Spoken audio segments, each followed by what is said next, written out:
Hey guys, Prowl 1701 here, and today we're gonna just have a little fun today and say, what if, hypothetically, the BBC just happened to put out a poll asking, hey, which animation would you like next? After Abominable Snowmen comes out. And that's kind of what the point of this video is. If you could vote in a poll at the remaining stories left to animate, which one would you want next? And we're going to put a little ground rules in place first, or it's going to be a very skewed poll. First off, nothing longer than a six-parter. Six-parters or shorter.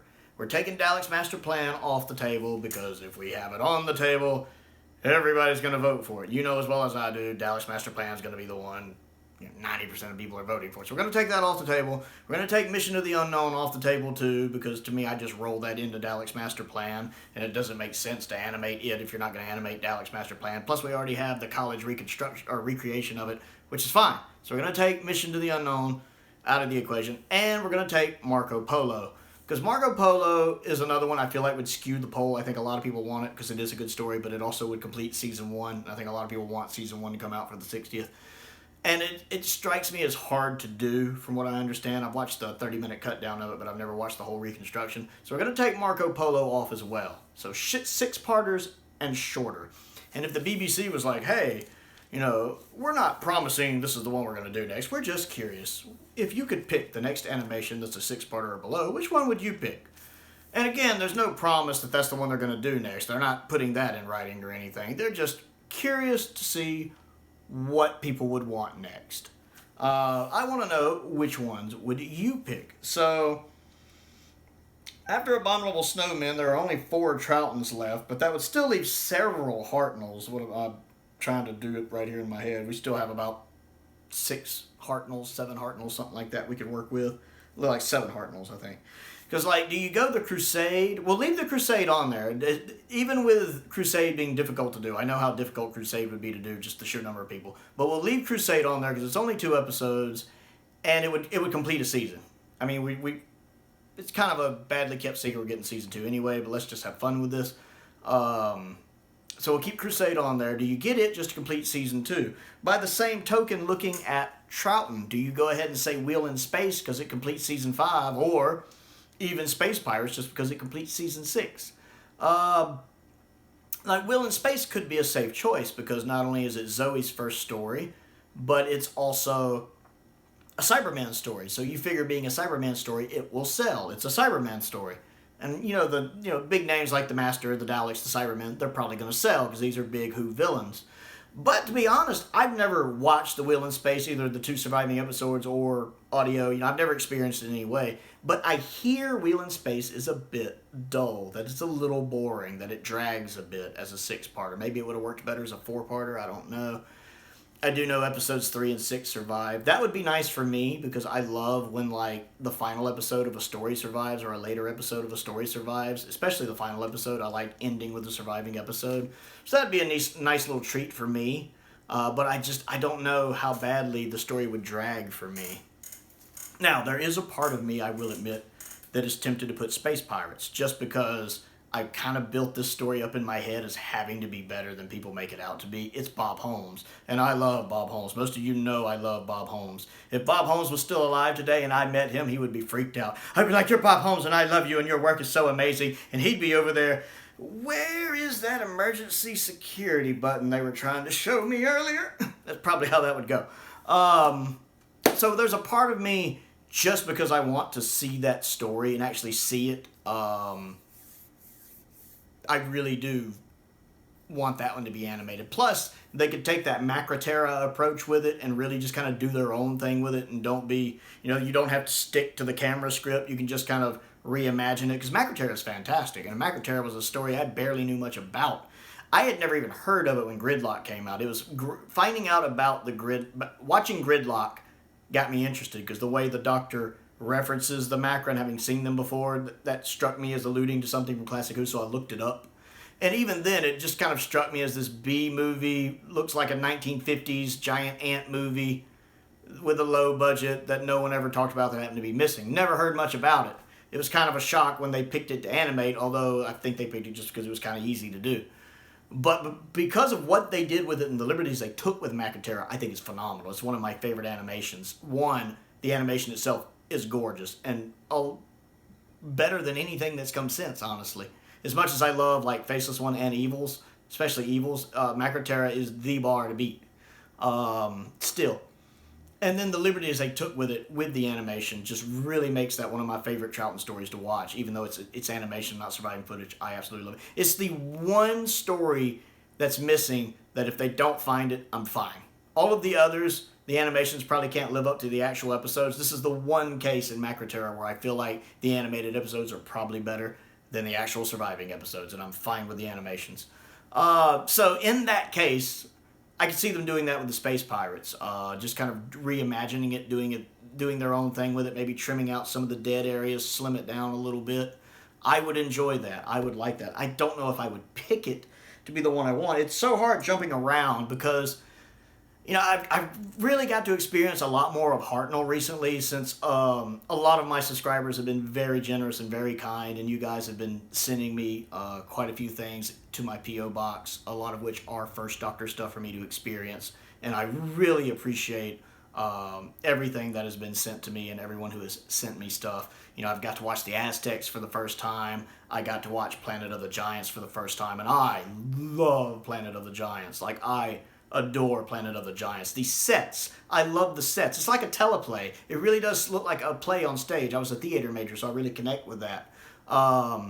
And I just really enjoyed that story a lot. I got to watch the Dalek invasion of Earth for the first time, which was really good. Drags a little in part 4, but picks back up about halfway through part 5.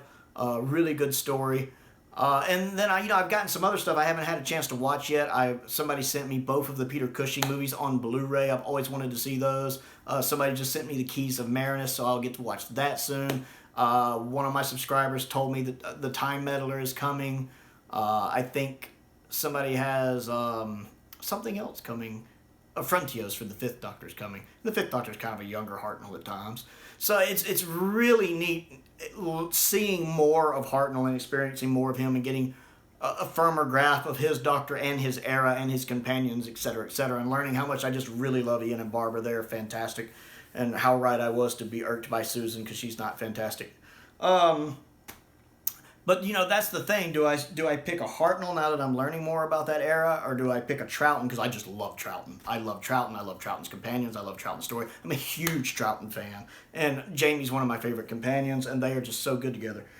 And there's so many other good stories to look at. The Mythmakers, I don't know much about, except I know Vicky leaves and is set in the Trojan War, but history was my favorite subject in school, and I love the Trojan War. So I could probably enjoy that. The Massacre, I know a lot of people want the Massacre because Hartnell's in the dual roles. So that one could be good. Celestial Toy Maker, I think, could be interesting in animation if they ignored the fact Episode 4 exists and just did their own thing with it. Much like the Mine Robber, not the Mine Robber, although the Mine Robber is actually another really good one. Much like Macroterra, it's really open to interpretation, and there's so much of that kind of fantasy element that you could do with the Celestial Toy Maker that you could really do your own thing with it. And there's that one little line that you'd have to kind of edit or dub or do something with because it is very problematic, right? Very, very, very problematic that you would have to do something about. But other than that, I think that would be a good choice. Then there's the Savages, which is kind of the one we thought we were going to get this year. Remember back when we thought we were going to get another 3 stories animated this year? Oh man, how spoiled are we as Doctor Who fans? We're like, well, we're getting 3 animations a year. Which 3 will they give us this year? The Savages, I'd be all right with the Savages. That would be fun. Oh, such entitlement, such arrogance on our part. Now we're sitting here going, there might not be any more? We'll settle for 2. We can handle 2. Just 2, right? We don't have to have 3. 2 is good. We can get rid of the Hartnell and just get Troughton stuff. But, you know, the Savages was kind of the one that was getting bantered around in the rumor mill because it seems like it would be easy to do. I know it's the one where Steven leaves. So that seemed to be the popular choice for people. If they did another Hartnell, that would probably be it. Of course, they could still do the Smugglers, which would be good for me because that'd be one step closer to completing Season 4. I don't know much about it, except I'm guessing there's smugglers in it. But it's part of Season 4, and I really like Season 4, so I would much like to get a step further in completing Season 4. And then there's Underwater Menace, which I actually wouldn't mind because Underwater Menace half exists. Episodes 2 and 3 exist, so you'd only have to animate the missing half. And I do think in that situation you only animate the missing half. You don't have to animate the whole thing. Especially if they went back and did it the old school way and animated it with like the way Planet 55 did, Reign of Terror, 10th Planet, and the moon base, but with the refined learning and lessons they learned by the time they got to the moon base. So if they took all the skills from that and made a production similar to the moon base, I think it would be absolutely phenomenal. I'd love the extra touches on the animation. It would be nice being able to see Underwater Menace, because I get it's supposed to be very camp, and I know it's not considered very good, but sometimes those camp, silly Doctor Who stories that are just that over the top, sometimes they're fun. Sometimes there's fun, and you can just sit back and enjoy it for what it is, especially if you know going into it, like the Unicorn and the Wasp. If you sit down knowing what you're going into, you can have fun with it and have a ball. Not everything has to be the Seeds of Doom or Genesis of the Daleks or the Caves of Androzani. Sometimes you just want silly little fun. Destiny of the Daleks little fun, And that's fine. And I can see myself enjoying that in Underwater Menace, especially because it's Troughton and I love Troughton. Even the Dominators, which is probably my least favorite Troughton story, I can at least enjoy because Patrick Troughton is so great in it. I'd rather watch the Dominators over the Daemons any day. Just me.